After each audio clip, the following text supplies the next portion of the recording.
पुण्याच्या मुळशीमध्ये आज ओबीसींचा मेळावा पार पडणार आहे। मुळशीमध्ये आज भव्य ओबीसी एल्गार मेळावा पार पडतोय।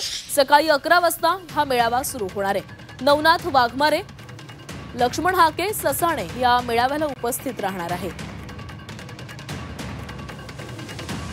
तर पुण्याच्या मुळशीमध्ये आज ओबीसींचा मेळावा होणार आहे। मुळशीमध्ये आज भव्य ओबीसी एल्गार मेळावा होणार आहे। सकाळी 11 वाजता मेळावा सुरू होणार आहे। नवनाथ वाघमारे, हाके आणि ससाणे हे उपस्थित राहणार आहेत।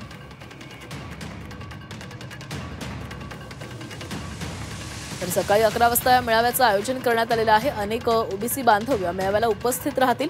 त्यामुळे मेळाव्यामधून ओबीसी नेते काय मार्गदर्शन करतायत आणि काय भूमिका घेतली जाते याकडे लक्ष असणार आहे।